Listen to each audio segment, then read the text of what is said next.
Okay, so get ready for this one, folks, because we're about to take a deep dive into a topic that you requested.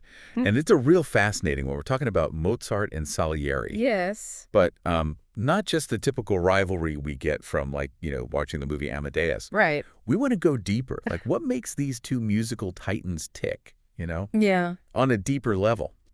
And lucky for us, we have a way to do that. Yes, we do. A request came in to unpack this really interesting video lecture I saw.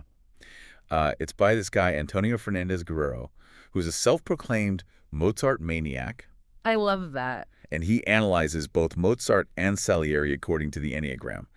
And let me tell you, he makes some really, really interesting points. Yeah, this is going to be fun. So, Because this is what we're doing. We're looking at these personalities through a new lens. And it's not about, boxing them in. right. It's about uncovering what is the motivation? What are the core fears? Like, that makes them who they are. Exactly. So, for those who haven't, seen Amadeus recently, or maybe even ever, we're dealing with Mozart, rock star composer. Music just flows out of him, practically breathes music, right? Yes. And then there's Salieri, who's this more established, should say, intense chord composer, who feels, well, maybe a little overshadowed. Yeah. Maybe a little threatened by Mozart's pure genius. Oof. And Guerrero jumps right in. He types Mozart as an Enneagram Type 2, Interesting. specifically the conservation subtype. Which, okay, on the surface, you're like Mozart, life of the party, a 2, I know. a helper. It does seem a little counterintuitive, Yeah. right? But here's where things get interesting. So Guerrero focuses on this core desire of the two, to be loved and needed. Yes. And when we think about it, all those scenes in the movie of Mozart's laughter, right, that infectious laughter, Oh. his need to entertain people, his childlike behavior. Guerrero argues that this is Mozart expressing love, but also seeking that kind of unconditional adoration that we all crave. That, as children, we depend on that love. Yeah, and this is where that conservation subtype comes in because they often express care through practical things, through doing for others. Oh, right. It's like the fairy godmother archetype almost, where Right. they're, bestowing these gifts as a way of showing love. Oh, so I see where he's going with this. So how does that connect to Mozart and his music specifically?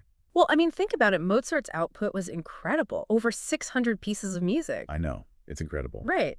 And Guerrero sees this creative outpouring as a manifestation of that two conservation's desire to shower loved ones with gifts.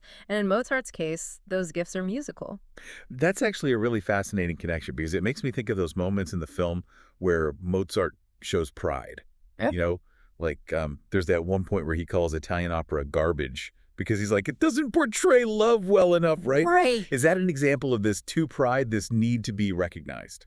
It could be. And remember that for a 2, pride isn't necessarily arrogance. It's more about this deep-seated belief in their own specialness and a need to have that recognized by other people, to be affirmed. Yeah. It's like, see, I am worthy of love. Look what I can do.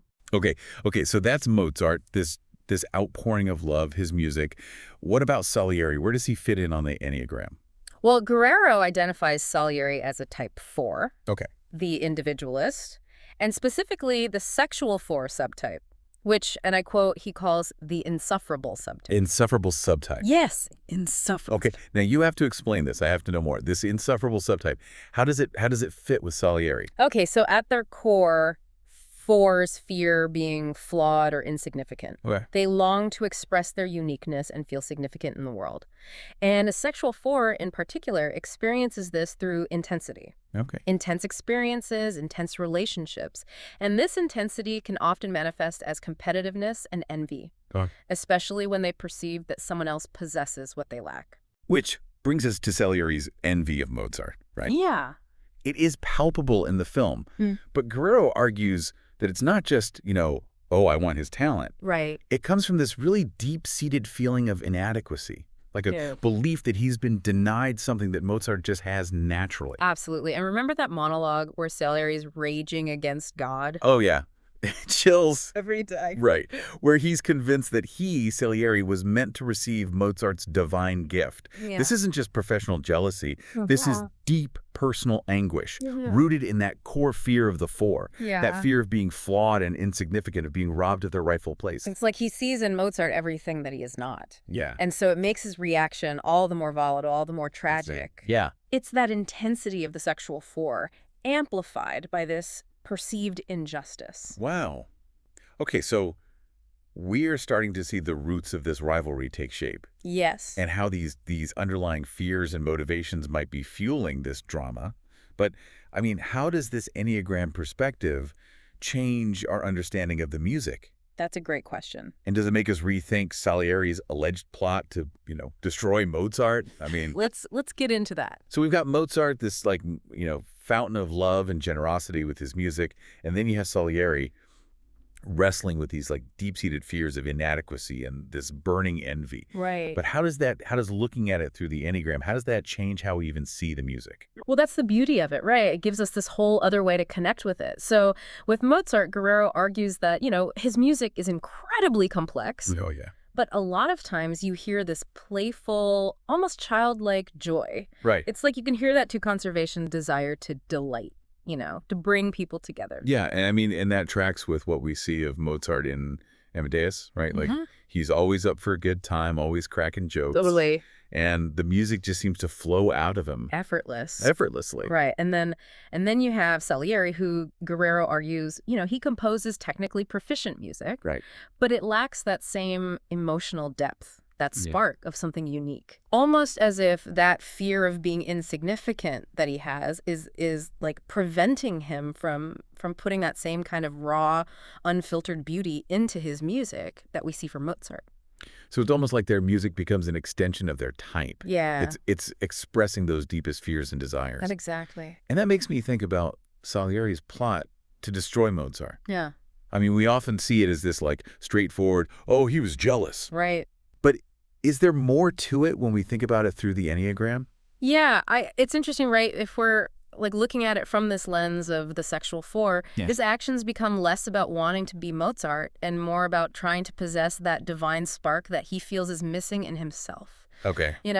Remember that scene where Salieri commissions Mozart to write the Requiem Oh, yeah. in disguise? Oh, my gosh, yes. Right. So good. Like that scene gives me chills. It's like Salieri is trying to capture Mozart's essence, his very soul, through his music. Wow. Right. It speaks to that four's desire to connect to something greater than themselves, something that they feel like they're lacking in their own life. Yeah. And this longing can, lead to these complex and sometimes destructive dynamics with other people. Yeah. I have to admit, hearing you explain it like that, I kind of feel for Salieri, Yeah. to be so tormented by another person's success and be so convinced that you were cheated out of your destiny. It's tragic. It's heartbreaking. It's totally tragic. And it ties back to that core wound of the four. Right. That sense of being fundamentally different, misunderstood. Yeah. They carry this belief that there's something inherently wrong with them, that they're missing something essential that everyone else just seems to have naturally. And it makes me wonder, even if Salieri achieved all the success in the world on his own terms, would it have even been enough Right. to quiet that voice? That's the million-dollar question with the Enneagram, isn't it? Right. It's not about excusing behavior, Right. but it can illuminate the patterns. It can illuminate the motivations behind why we do the things we do. Totally. And it challenges us to kind of look beyond the surface, and be like, Yeah. okay, what's really going on beneath this person's actions? What are they trying to achieve? Or what are they trying to escape by doing this? So if Salieri is driven by this deep need to feel, whole, complete, how does that change how we look at Mozart's death? Yeah. Because it was poisoning in the film, right? Right. So this is where Guerrero makes a really, really fascinating point. Okay.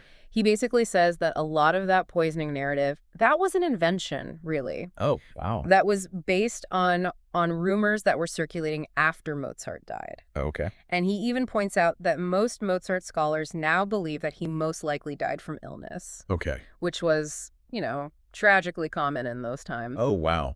Okay, so you're saying the movie got it wrong? It seems like, The poisoning thing, that was all made up. well, I mean, we can't know for sure, but it seems like it was a rumor. Wow. Okay, so then, I mean, if he didn't actually kill Mozart, I mean, does that make Salieri more sympathetic?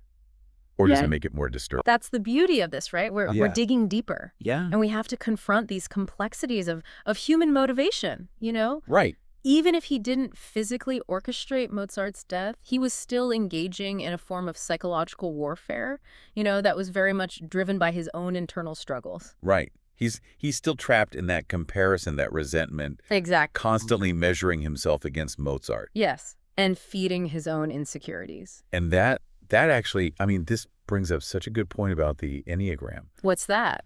It's not about labeling people Yeah. or excusing their behavior. It's about understanding it. Yes. It's about understanding the why. Yes.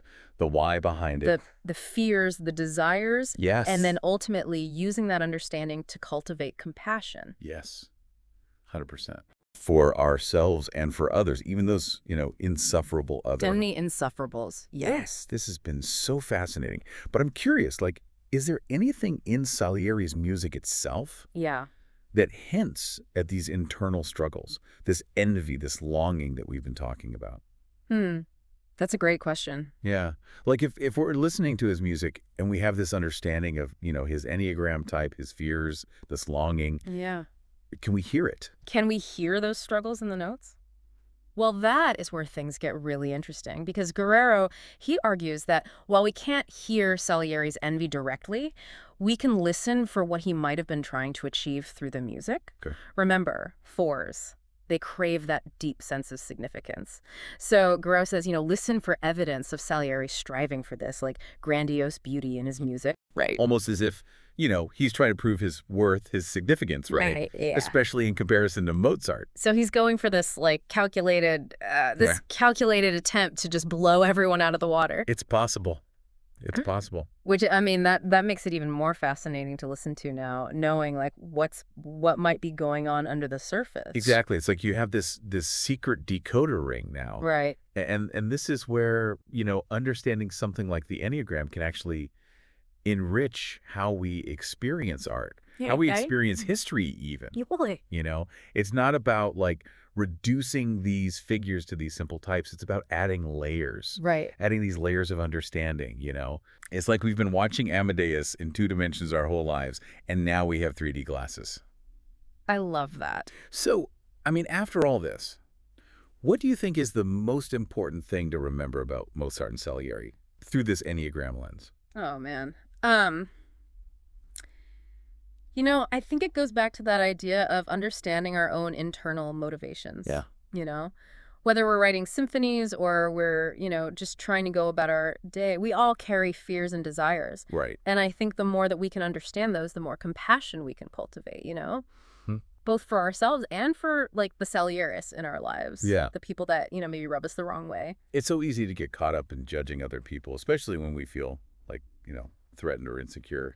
But the Enneagram reminds us that everybody is fighting their own battles. Yeah. Everyone's got their thing. And maybe by understanding those battles, it's we can start to see each other with more empathy, with more grace. 100%. Yeah. This has been such a fascinating deep dive. I know. This was fun. We've explored the complex personalities of Mozart and Salieri. Yes. Through the lens of the Enneagram, we've uncovered all these hidden depths, these motivations in their music and their rivalry. It was really cool. Yeah. I love looking at it through that lens. It really is. Yeah. And, I think it's so important to remember, the Enneagram is really this tool for self-discovery, for understanding. It is. So as you listen to Mozart, as you listen to Salieri, as you listen to any music, ask yourself, what speaks to me? Yeah. What's it saying? What does this reveal about the composer?